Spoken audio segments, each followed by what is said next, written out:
ये किस्सा क्या है? अब आप ये देखिए कि मुझे कभी कभी लगता है कि जो फुटबॉल फाइनल होता है, लाखों लोग होते हैं, फिर वो टीवी कवर कर करोड़ों लोग, अगर उसमें खुदा की एक बूमिंग आवाज़ आ जाती, मैं गॉड हूँ, तो सारे लोग अभी सुन लेते और टीवी पे भी सुन लेते, किस्सा खत्म होता। ये इतनी राजदारी क्या है कि तुम सामने कुछ तो सबूत दे दो हमें सॉलिड। ये कह साहब ये यूनिवर्स कैसे बनी, इससे मसला क्या हल होगा? मैं पूछूंगा आपसे खुदा कैसे बना? क्यों नहीं पूछूंगा कैसे बना? बल्कि वो तो कायनात से कहीं ज़्यादा इंटेलिजेंट है, कायनात से कहीं ज़्यादा कॉम्प्लेक्स। जी वो हमेशा से है, आप कहेंगे मैं मान लूँगा। अच्छा दोयम वो कादिर मुतलक, यानी कादिर मुतलक का मतलब ओमनीपोटेंट, वो जो चाहे कर सकता है। आपको नौकरी दिलवा सकता है, आपकी अच्छी जगह शादी करवा सकता है, आपके पड़ोसी का मुकदमा हरवा सकता है, आपको जिता सकता है, सब काम करता है। थोड़ा सा माइक क्लोज जी। वो इस दुनिया को चला कैसे रहा है? ये दुनिया कैसे चल रही है? आपको इस पे हैरत नहीं होती?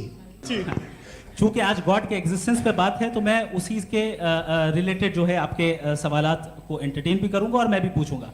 आपने कहा कि आपने साबित ही नहीं किया, जबकि आर्ग्यूमेंट ऑफ कॉन्टिजेंसी बुनियादी आर्ग्यूमेंट है। आप मुझे कॉन्टिजेंसी का मतलब बताइए, आपका मतलब क्या? कॉन्टिजेंसी कॉन्टिजेंसी का मतलब यह हुआ कि हर वो वजूद जो किसी भी चीज का पाबंद है, हर वो वजूद या हर वो चीज जो अपने एग्जिस्टेंस में किसी भी चीज के पाबंद है और उससे बाउंड है, उसको उसकी जरूरत है, उस पर डिपेंड करती है, तो जाहिर सी बात है कि उसका कोई ना कोई कॉज होता है। ये तो अक्ल की बात है, ये आप रीजनिंग की बात करते हैं, मैं वही कर रहा हूं। दूसरी चीज आपने ये बात कही कि इतने बिलियन लाइट ईयर्स दूर है, उसका मेरा क्या लेना देना। फिर मेरे ख्याल से आपको ये नहीं कहना चाहिए I think therefore I am an atheist. आपको सोचना चाहिए, सिर्फ आप एक लिमिटेड दायरे में रहकर नहीं सोचें बल्कि बाहर निकलकर सोचें।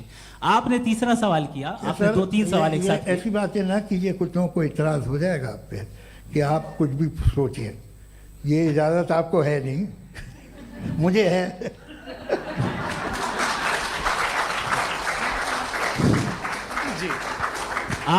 आपने प्रॉब्लम ऑफ इविल के ताल्लुक से सवाल किया और बार बार आप एक लफ्ज रिपीट कर रहे हैं कि ओमनीपोटेंट गॉड है, ऑल पावरफुल गॉड है। यही तो दरअसल समझना है कि गॉड का कॉन्सेप्ट क्या है। प्रॉब्लम ऑफ इविल जो है, प्रॉब्लम ऑफ इविल दर हकीकत दो असम्पशंस पर कायम है।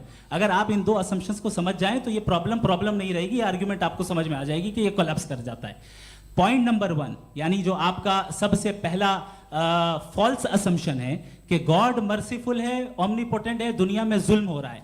लेकिन आपको यह समझना चाहिए कि हमारे वर्ल्ड व्यू के मुताबिक गॉड सिर्फ ओमनीपोटेंट और सिर्फ मर्सीफुल नहीं है, बल्कि वो ऑल वाइज भी है और वो ऑल नोइंग भी है। उसके हर काम के पीछे हिकमत और विजडम है। ये कोई जरूरी नहीं है कि वो हिकमत और विजडम आपको समझ में आए या मुझे समझ में आए। अगर आप जो समझ रहे हैं उसके मुताबिक आप फैसला कर रहे हैं, ये लिमिटेड पर्सपेक्टिव से आर्ग्यूमेंट है। और इस चीज को हम अपनी दुनिया में, अपने लाइफ में, डेली लाइफ में इस प्रिंसिपल को एक्सेप्ट करते हैं। हम जब किसी डॉक्टर के पास जाते हैं, डॉक्टर के पास जाकर वो अगर उसने हमें कोई दवाई दी है तो हम ये तो नहीं कहते कि जब तक आपके पास जितना नॉलेज और जितना विजडम नहीं है, आपने क्यों ये दवाई दी है, तब तक हम इस चीज को एक्सेप्ट नहीं करेंगे।